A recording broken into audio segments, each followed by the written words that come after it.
Okay, hi everybody. Nice to welcome you here today. I am a little bit proud, I think, of the topic today that we beat competition with the sun. So you're not outside enjoying the sun, but you're here with this topic. So I think that's a very encouraging sign. I also want to be respectful of time because you guys showed up on time. I know we will have a few people still dropping in, but we would just like to get started. So my name is Niels. I'm one of the co-founders of Rflect. And I have been, by Alexis, who I think many of you know, not too long ago I've been what we call in conference speak volunteered to host this session. So Alexis kindly applied, and then I had a look, okay, what's your topic and who are coming? And then I was like, okay, I'll be happy to be volunteered. So I'm very grateful to Alexis that she asked me to host this session because I have wonderful people with me and because I believe the topic of today really deserves the center stage at a conference like the Impact Days. This has been announced as a panel discussion, but we're not really going to run it as a traditional panel. We're going to try to make it interactive, get some inspiration going as it is. So in just a bit, let me explain how we're going to do this session. After we do quick introduction rounds, I will try to set the scene for today's discussion. We will then hear a short presentation from Neha, who will help us enter the topic deeper. And then we will have a discussion part where each three of us will share sort of 5 minutes of input on some of the questions around this topic of inner development for outer change. The people on the panel are going to introduce themselves a little bit later, but just to get everybody started, I'm really grateful. As said, Neha, you come from the perspective of HR. You're going to be talking about inner development and inner growth also as a collective practice, so you're bringing that perspective. And then next we have Yonca, who's coming more from the investment perspective and also investing maybe in holistic founders who find these principles important. And Cornelius is also from the investment space, but also education, and has seen many different approaches to inner development over time, and will also share his perspectives on some of these matters. I mentioned this is how we're going to do the discussion going forward. And I would just briefly like to set the scene for today's discussion. We know, right, that we're entering the age of complexity. The world is getting more complex that we live in today. And frankly, it is getting more complex at a ratio that often us humans are not able to really comprehend, right? Our brains, our evolutionary system have been shaped by hundreds and thousands of years of evolution, but ChatGPT was really 3 years ago, right? So for many of the complexities, we don't always have the answers as humans. And what you see when people are overwhelmed by complexity is that they look for the simple answer, right? They look for autocrats who say, I know the answer, vote for me, I'll solve it. I'm not going to name names. I think you all have an idea who I'm talking about. And one of the quotes that I love, right? For every problem that is complex, there is a solution that is clear, simple, and wrong, right? So we need to find a way to deal with complexity. And that also means how do we show up as humans, as organizations, as society? And we have to go to ways of thinking about what to become in terms of a profession, to thinking about who to become and how to show up in today's world. And it also means that one perspective is self-awareness, so figuring out who we are and how we're part of the society and ecosystem.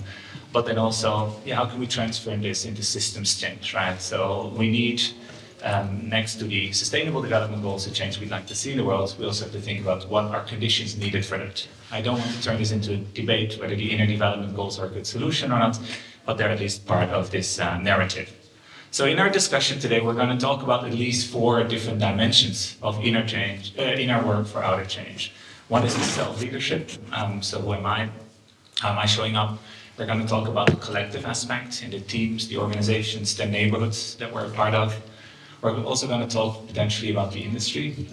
Many of you might have heard the statistics that among impact entrepreneurs, study was done, over 70% of founders face burnout, have a burnout, right? And that's a really big problem. If you burn for something from an impact perspective, it's really difficult to also respect frontiers and manage yourself well. And we're going to try to touch the systems change dimension of this. Before we're going to kick off with Neha, I'm going to ask you actually just to get up when possible. So everybody, please just get up. We're going to check in with a neighbor you don't know. So make eye contact with somebody you don't know. For 2 or 3 minutes, discuss this question. What is your personal interest in the topic of inner work for outer change? Okay, so somebody you don't know, connect for 2 or 3 minutes around this question to get started. We're going to hear from each other. Yeah, right? So, sorry? No, not now. Later. I'll tell you. Thanks. Or is it The fun is the least of what I do. If anything, I'm trying to get out of it. I'm doing it all the time. Yeah, I know. I was like, shall I say it or shall I not? But I can't just dive in. Okay. That's what I thought was going to happen. Okay. I didn't know you were going to speak so Did I pick up something away? because I contradict most of what you said. Oh, excellent. I love it. That's fantastic. Yeah. I've been working in large NGOs, financial and primarily on the organizational side in Europe and also in the US for many years. We're raising a lot of money managing that. I wanted to get on the other side of the financial part of the capital markets. But I got the So I put this question on this organization. after your presentation. I'll give you an indication. But otherwise, Just a very spread. I don't normally need slides. If I had known I could cheat it and put some, I have Very small. no, but that's fine.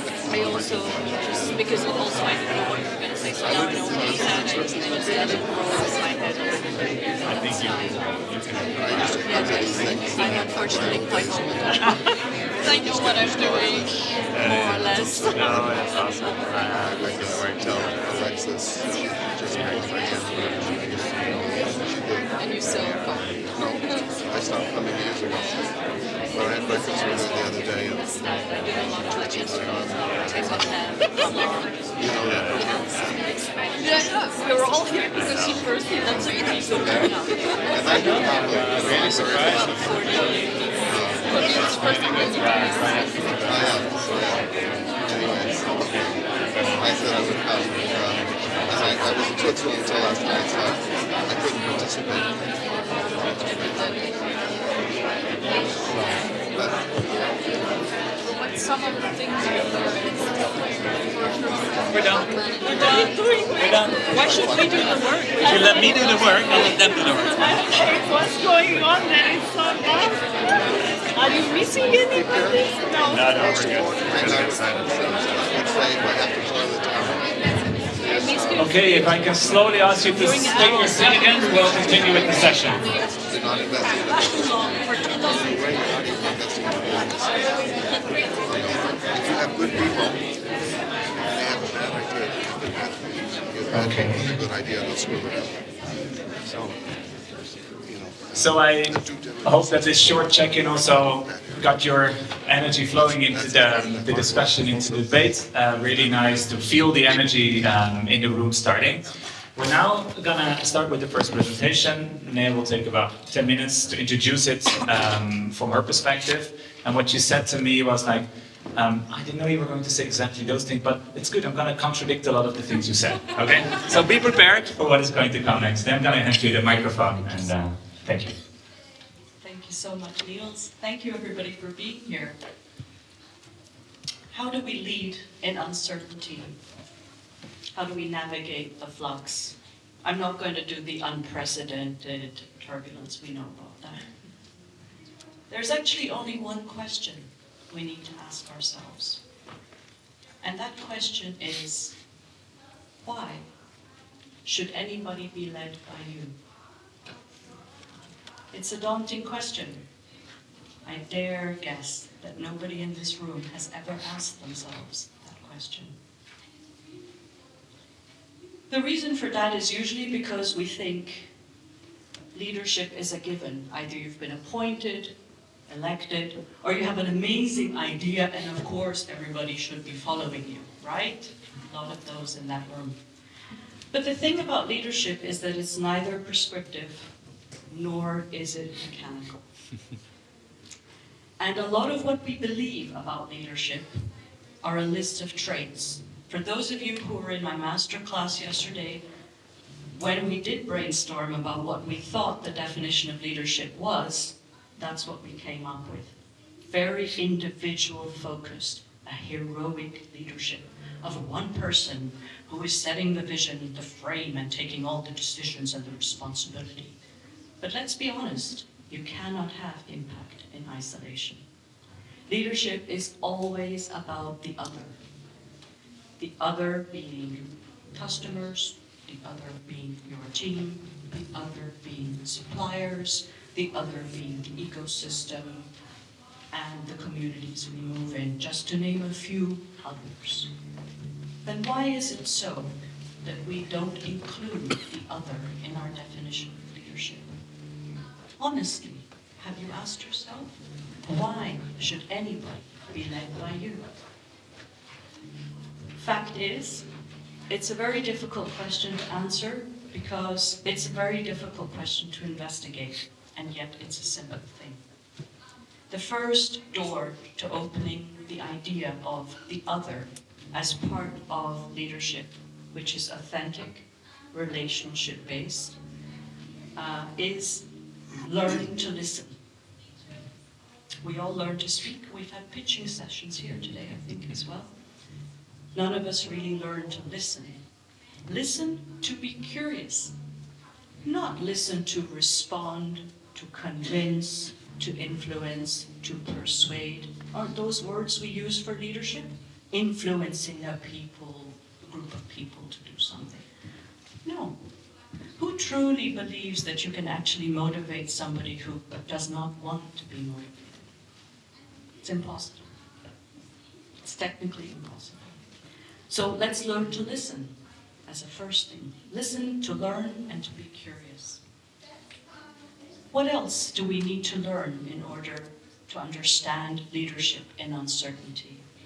What is the mindset that holds us back the most? I think you know. Fear. Right? Fear of the uncertain. But is it the fear of the uncertain?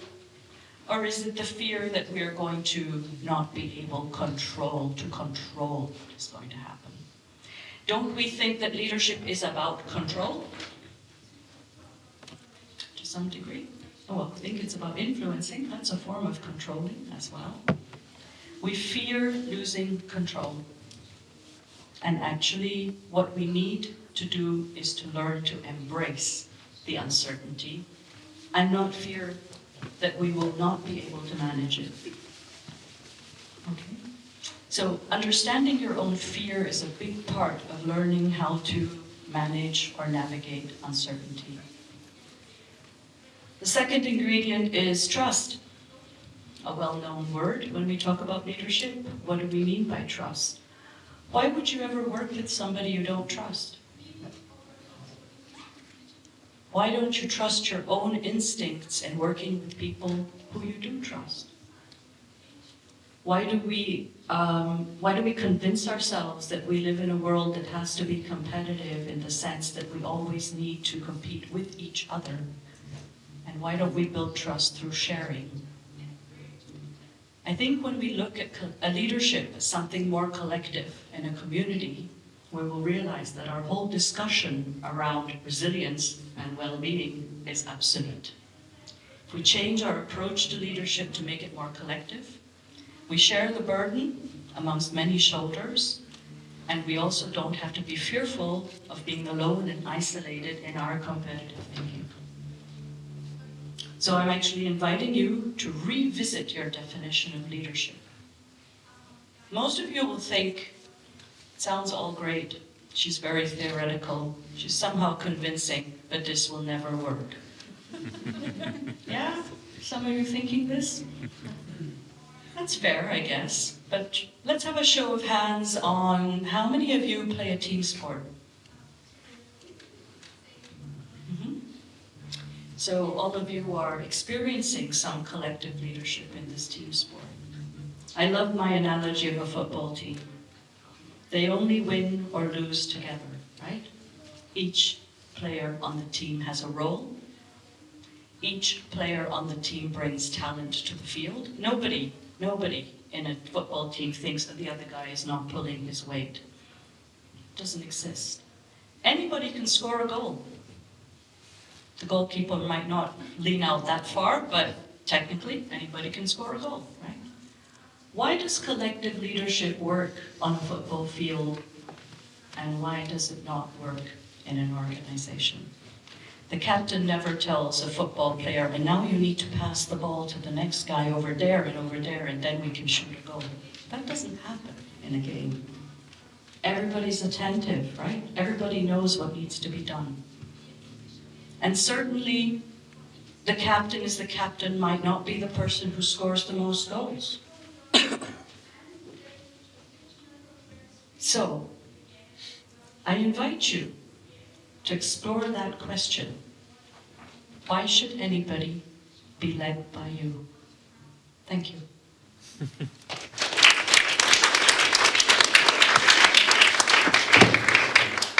And that is actually a great idea. So, as you might have imagined, we're now going to, I rephrase the question. How did you formulate it? Why that's not nice. That's not nice? Okay, let me just say, why should anybody be led by you? So I'm going to invite you again to get up, talk to a neighbor you haven't spoken to, so maybe some of you have to move a little bit, and speak to somebody, and maybe if this is somebody you don't know, honestly speak about, please get up everybody, I think that's very important to move a bit here, but why should anybody be led by you? Okay, so meet somebody and have 2 or 3 minutes on this question. Somebody you don't know, so move around maybe if you want to make eye contact with somebody you don't know.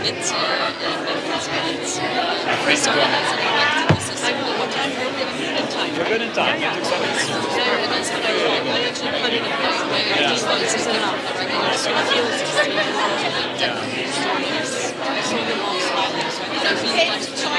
Yes, please.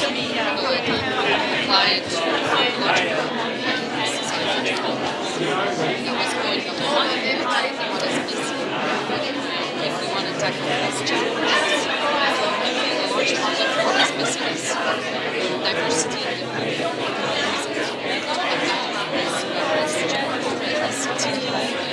social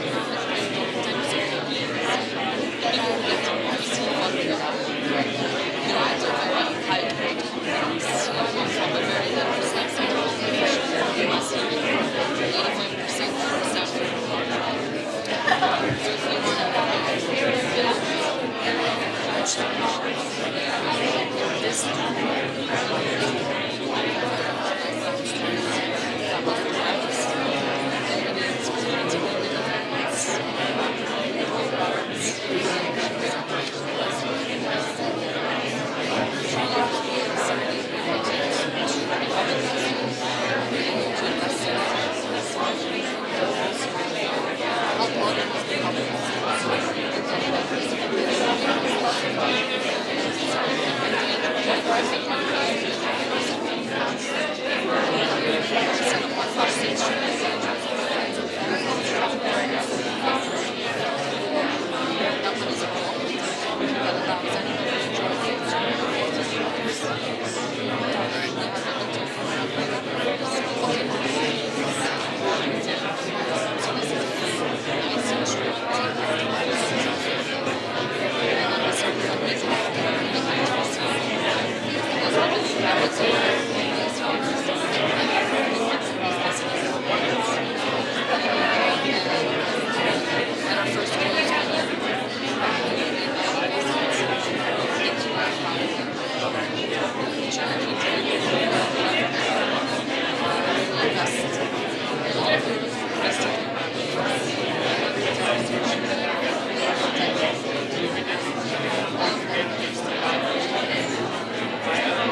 raised in the United States.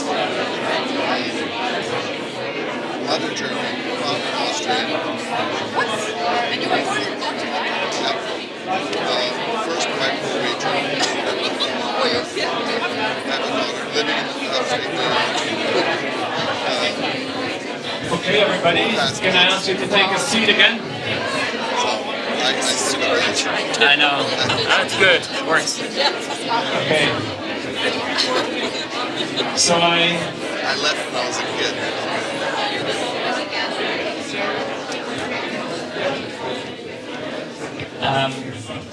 In my many years of facilitating events, I have learned to not take it personal, that it takes a long time for people to sit down and stop talking. I have to take it as a compliment, because it means many of you probably had interesting conversations. I saw some people having LinkedIn connecting, so I wonder how this question led to LinkedIn connections. Maybe somebody wanted to be led by somebody. I think that is a very nice bridge to the next topic. So we're about halfway through in terms of time, and we're going to turn now to the part where you're going to hear three different perspectives on the topic. And the way we want to do that, we call them sparks or thought starters, whatever you want to call it. I asked Cornelius and Yonca to think about those 4 questions in advance and take about 5 minutes to answer this in his or her own way. So think about personal relevance for this topic of inner work for outer change. So who am I? How is inner development relevant for me in my work and what I'm doing, the change I want to see? The second thing is maybe share a practice you use to take care of your own inner work. You probably have ideas or wishes for what you would like to see in society, so maybe share something around that. And then the final thing is something of a provocation to maybe get us started. I see that many of you see the link to Slido already, so if you have questions to the panelists, feel free to put them there. When I check my phone afterwards, it's not because I'm bored, but it's because I'm checking on Slido if somebody asks a question that I can post to the panel later. Each of us 3 will take about 5-ish minutes to talk about these things. Then we will have a short reaction, and then I'll try to open it up to your questions, depending a bit, obviously, on how things go with time. Is that fine for everybody? Good. Then, Yonca, I'm going to hand over to you. 5 minutes, you can use the mic, and I think when it's time to wrap it up, I'll make some kind of a signal. I don't know yet how, but I'll find a way to get the message across. All right? So, Yonca, up to you. Thank you, Niels. You're so well prepared as well. So, hey everyone, my name is Yonca, and I'm the founder of Impact Shakers. We are an impact investor and field builder, and our mission is to change who gets to build businesses, for which purposes, and how. So the who is anyone. We want to build a more inclusive entrepreneurial space, and including investors. The for which purposes is we want to see systemic solutions. So we invest in solutions that have the potential to address root causes, not sticking plasters, as we like to say. We invest in climate solutions as well as social ones. We make sure we do this in a holistic way, and we apply each lens to the other. So if it's a climate solution, it's important for us that people think about what it does to more vulnerable groups, whether it's accessible, etc. When it has inclusion as a goal, we make sure that climate is also relevant, if and when necessary. But then the topic of today's panel is the how. So for us, how is very important. And it is one of the parts in which we're a bit different from other impact investing funds. We focus a lot on how we want to be as investors, how we want to relate to others. So a big part of our mission is to break down barriers between founders and investors of investors. I think the idea of hierarchy in tackling any type of issue in the world is ridiculous. I think the idea of competition as well, honestly, but definitely hierarchy is from a different age and time. We focus on being vulnerable. We are vulnerable with our founders. Maybe an example that I like to share sometimes is we're a first-time fund manager, so that is a very hard thing to do. It takes a very long time.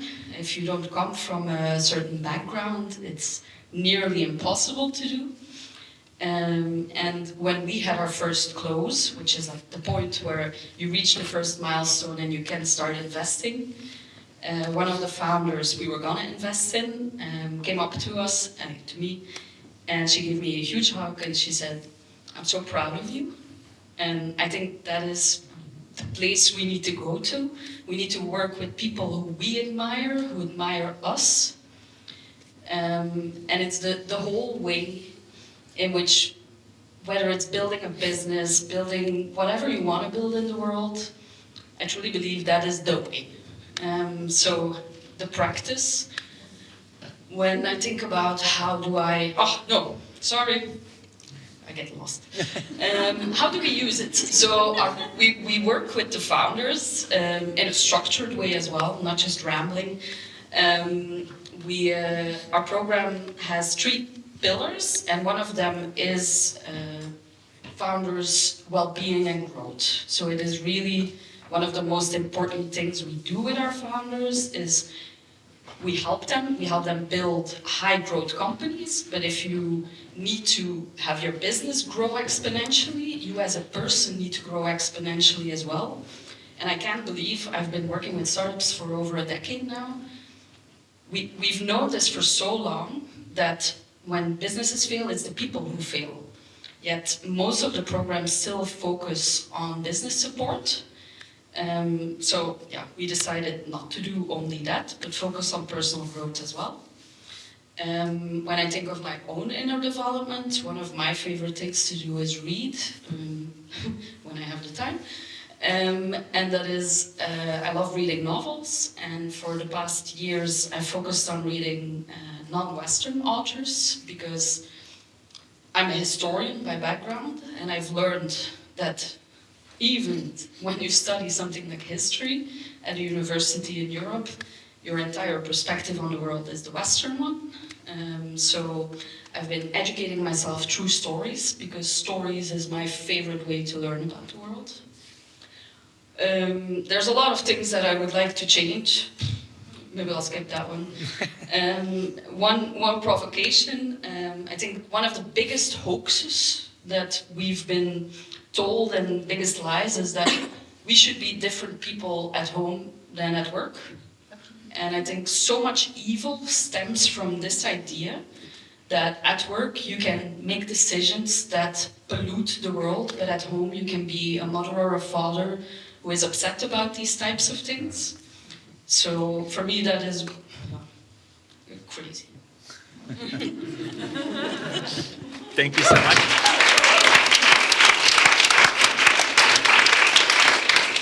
Excellent job. Thank you so much. 5.5 minutes. Well done. That's excellent. Cornelius, up to you. Hello, everybody. My name is Cornelius. 5 minutes for 4 questions. I would like to take a slightly different tack with your permission and just focus on one of those issues, which is the second one, and share some personal practices. And they may sound initially a little bit strange, but have some patience and just go with me on it. Before sharing them, my experience over a number of years, if not decades, is that these practices are not like just switching on a light. The principle of repetition in practicing contemplative practice, meditation, is just going over and over and over and doing it again and again and again. And if we're so lucky to have results, and hopefully we will, that's sort of by the grace of God. But to stick with it and be dedicated to the practice as opposed to the outcome seems to be a smart way to think about it. So the first thing and I have 4 practices that I'd like to share with you. The first thing, it sounds very simple, and it is very simple, but it's an effort of the will, which is to find a moment of stillness in the day.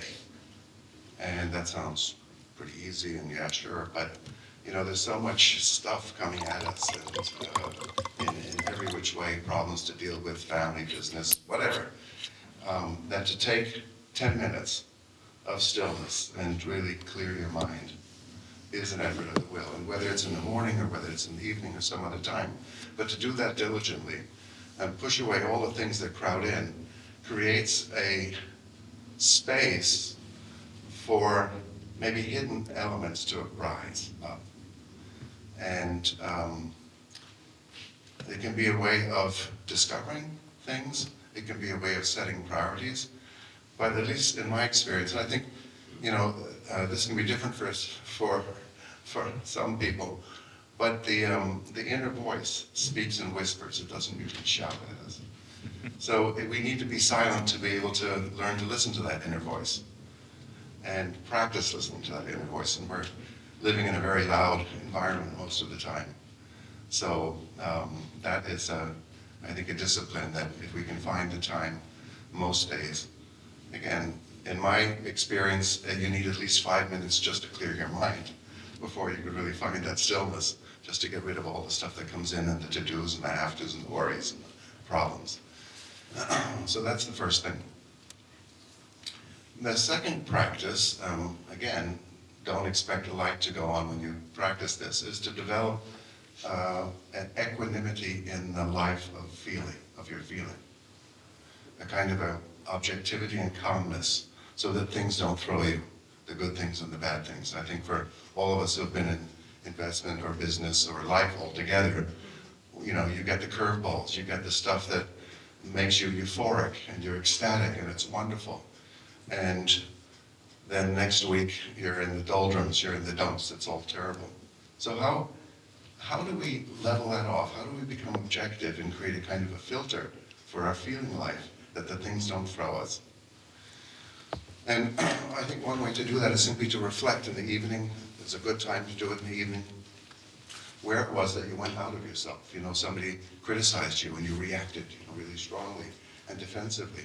Maybe in a manner that you regretted or you would have done differently with a little bit more objectivity.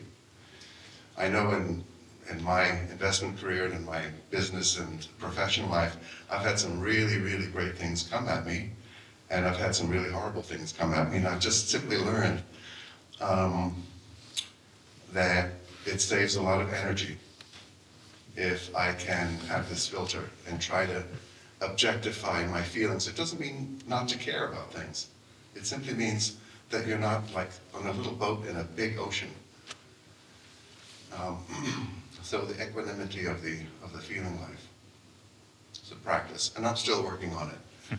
You know, I had a very difficult conversation with an investee company this morning, and I realized, Cornelius, you're not quite there where you want to be. Better reflect on this tonight. So it's a practice. It's, you know, practice makes perfect at some point. The third thing is, and this may sound strange to you, is to consider is to develop an organ of perception that allows us to see the forces of growth and life and the forces of death and decay. And you might think, well, what does that have to do with business? But if you think of a business or an undertaking as an organism and not as something mechanical, that is, that it has a life of its own, then it's quite interesting if you can develop a sense of whether the thing is blossoming, it's blooming, it's growing, it's thriving, or the forces of decay and death have already set in. And you can practice this by a simple thing. You just get a plant and watch it from the seed to when it flowers, to when it grows, to when it blossoms, and when it begins to fade away.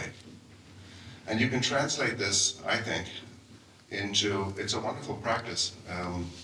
You can translate this into relationships. You can translate this into your business, into an initiative, into a trend. Is it growing? Is it blossoming? Does it have strength? Is it in the becoming? Or is it already in the fading away? So, you know, if we think again of our businesses or initiatives as living systems, as dynamic systems, the force of growth, the life force, if you like, and the force of decay are entirely relevant in terms of how we relate to that phenomenon. And then the fourth practice, am I okay? Good to wrap it up. You're over 5 minutes, but it's I'll make interesting. this So one go really ahead. quick. Pick it up. The fourth practice, again, is to think about and develop a perception of the flow of time, not in the sense of chronos, but in the sense of kairos. Kairos, so we think normally of, it's time to wrap it up. 5.5 Sorry. minutes or no, it's good. But kairos is a different quality of time. Kairos has to do with when the thing is ripe, when the opportune moment is to undertake something. You can think of,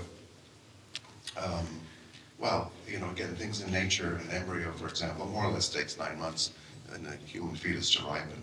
If it's 4 months or if it's 12 months, it's not the right time. The right thing said at the wrong moment won't have the effect that it could have. So to learn to try to feel into the sense of when is the right time, when is the opportune moment for a thing is enormously helpful. And again, this has very practical ramifications. We invested in a business that, for example, expanded too quickly. The time wasn't right. And we weren't able to stop the expansion, and ultimately it failed. So when is the thing ready to be said, to be done, to be initiated, to be stopped? And that is this element of kairos time. I think that is a very important element. Okay, last super quick thing is learn to love the problems. Thomas Burton has this wonderful statement that says, it's the rocks in the river that make it sing. You might know it. It's a wonderful thing. It's a change in our inner attitude to the things that we normally think of as problems. Cool.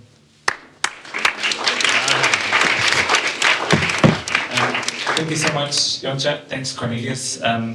As part of the panel, I'll also share my perspective. And initially, I felt a little bit obliged because I set the rules that I have to stick to my own rules. But I'm like, no, if we're going to not follow the rules, you motivated me to be maybe the same person in business as you are at home. And actually, my daughter, who's 8, I live in Zurich, she found it very mean that I had to travel to a different city alone. So she made this bearly, so this little bear, and she thought I have to take it with me everywhere. So I'm gonna put it next to me, and maybe Alexa, if you can take a picture, and then I will send it to her. She will be very happy that the bear is with me, even on stage for this panel. So let me sort of share my perspective, the personal relevance for this topic, and also why probably Alexis asked me to host this session is, I'm one of the co-founders of the Impact Hub in Zurich. I've been in the impact entrepreneurship space for 15 plus years.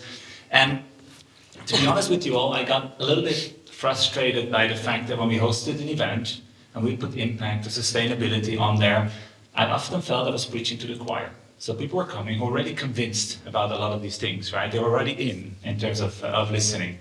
And I started thinking, how can we set something in motion where people themselves become more interested in this topic, and we can grow the size of the people who cares about this. And through many introspections and discussions, I came with this theory of change for me that is the super simplest way is, hey, if we can help people to reflect a lot more deeply, I think in the long term, people are going to take more sustainable decisions, right? So it's like, how can we get people to reflect more? Because reflection is something that's relevant for the impact entrepreneur, but also for the banker at institution XYZ, right? To get better. And I have this hypothesis, if you go deep enough with your reflection, at some point you will uncover things. So I was trying different stuff. How can I put this into the world? And so what we're now trying to do with Rflect is what I'm working on, is trying to bring this thesis into higher education. So I don't know, when you think back on when you guys were studying, how much space was there for introspection, for building habits of inner development, inner growth, right? It wasn't there for me. I had to figure it out myself. And I really have this feeling that if we can find a way to integrate this deeply into education, the change makers of tomorrow, they're going to show up differently to the world. So that's what we're trying to do with Rflect. And one personal practice that I use to stick to my own script, right? I feel a little bit obliged to try to stick to the script. There are two different things. So one is that if you're starting something, particularly in the impact sphere, you care a lot about what you're doing, right? So every time you close a sale, for example, it feels like a victory, a lot of endorphin, right? You feel happy. But every time something goes wrong, it could really hit you hard. You can go down. So above my home office, there's this big screen that says, in hindsight, you'll realize that the highs whenever is high and the lows whenever is low. So I try to look at everything, embrace it, but also take a bit of distance. And the second thing that I do when I go into the office, I cycle there, and I used to listen to podcasts because I needed inspiration how to be a good CEO, how to fundraise and those things. But I've actually found that silence is a lot more helpful for me. So I'm just cycling there, not listening to anything, and using the time to let my brain and heart and emotions process everything that is happening. And it's giving me so much more than the podcast a lot could do. Podcasts are great, but I'll do that when I clean the house, which unfortunately has to happen a lot as well. So the wish I have in this is really on this education field. I would love for us to find an alliance to help shape the understanding of higher education, what its purpose is. Its purpose is not to prepare people for a job market that's radically changing every couple of years, right? It's not about what to become. I think the purpose of education is to help people figure out who to become, how to show up in this world. And so that's what we're working towards, but we're just a tiny piece of the solution with Rflect. And I think we need a much broader alliance to challenge universities what their purpose is and how they can educate whole person. And maybe a provocation to close up with, and then I'm going to have to take the time in terms of the where we stand right now, is that I think in this whole debate of inner development and mental health, there is too much focus on burnouts.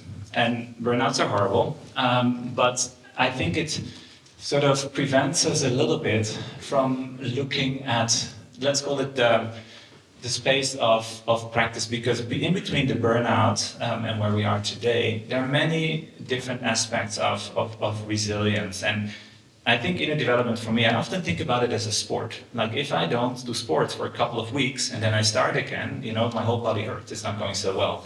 But building it up as a practice is sort of allowing me hopefully to be a lot fitter in life with all of the different decisions. And if you talk to people about, hey, you're doing meditation or stillness or whatever it is to prevent burnouts, some people will say, yeah, I can't be affected, I disconnect with it. But if it's much more about how you show up into the world as a practice, I think sometimes talking too much about burnout is actually counterproductive to the kind of goals that we're trying to achieve with inner development for our change.